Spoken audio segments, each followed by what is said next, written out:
How's it going, guys? It's good to see you. Um, I saw a post the other day on Reddit, and it was the guy who has all his money in QQQ, which is a broad market ETF focused on technology mostly. And he said he capitulated, that he sold everything, which is, in my opinion, pretty pathetic. And I think he deleted his post because I can't find it anymore. I bet because people rightfully bullied him in the comment section. Listen, if you're in the market with a broad market ETF and that's it, and you're panic selling after it goes down 20%, boy, you ain't seen nothing. You guys out there who swing options around, once you see your account go up or down by 30% in a day, like that changes you forever. Your risk tolerance is adjusted permanently so that you're much more risk tolerant. So that's one benefit of when a lot of us first learn options, you just burn a bunch of money. Your risk tolerance goes way up. You'd never want to touch QQQ because it seems like something that a pansy would do. I just want to say don't sell. I mean, let's think about it, all right? Who am I talking to? Most of you guys are probably between 18 and 30. Maybe 18, 35. I bet that captures probably 90% of my audience. You have decades until retirement. And if you're thinking about selling, well, you shouldn't. Well, it depends, I suppose. But if you're holding a broad market ETF, if you're holding the 10, 15 stocks that aren't just like penny stocks, and you're thinking about selling, I want you to take a look at the big picture here and realize that you have decades until retirement, and you should be grateful for every market downturn.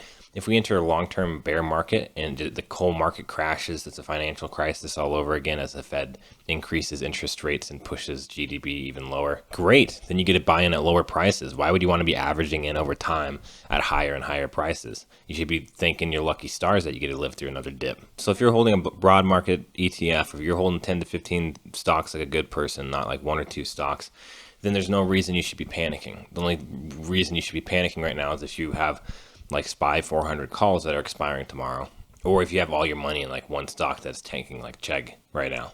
Boys, my brain's messed up. All I'm trying to say is, for the love of God, if you're thinking about selling, don't do it. It's not the time to sell, it's the time to buy. And I know that's pretty obvious to a lot of people, but sometimes you get confused. Like, it's a pretty bad start to the year. I haven't experienced this bad of a start to the year ever, or really this fast of a downturn outside of the March 2020 crash. It's pretty bad, and sometimes it can get kind of confusing, like maybe I should pull my money out, wait a little bit, and try to hop in later. But as the old saying goes, time in the market meets timing in the market. So now is a great time to just keep adding money to it, and who cares if it goes down? Who cares?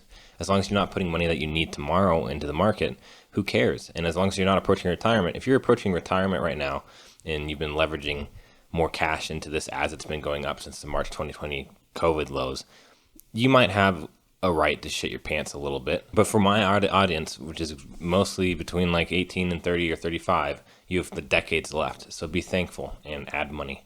Don't forget to contribute to your 401k or to your Roth. Some people don't have a high risk tolerance, and this is like really terrifying to them. And that's why people buy dividend stocks, is because they cushion portfolios during downturns. But historically speaking, you're actually going to have a underperform versus like growth stocks, historically speaking.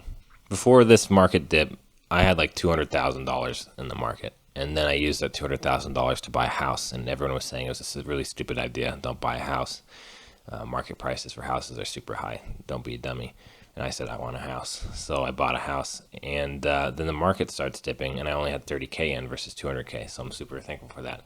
But regardless, I'm seeing my portfolio go down by almost 50%, which is crazy because I'm holding mostly stocks. I'm holding a Microsoft Leap option, a Baba Leap option, which is worth almost nothing by now, but we let Leaps die honorably when they die. We don't panic sell.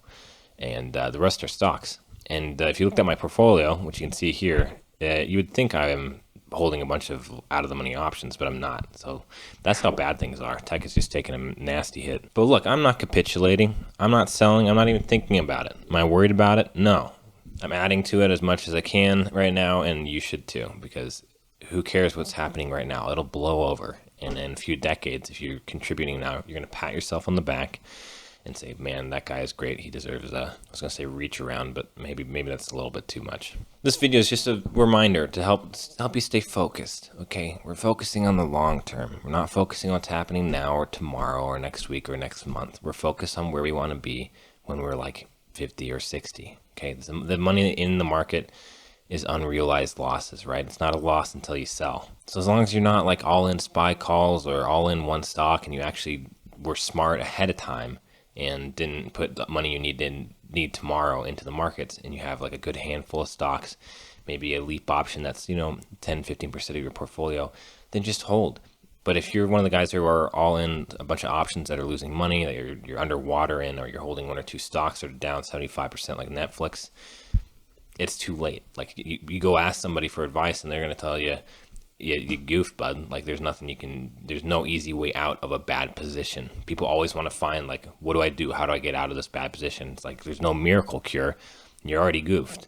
So if you're in that situation, sorry. But if you have prepared yourself well and you have a good amount of stocks and you're not all in options, etc., then just hold and add more money over time.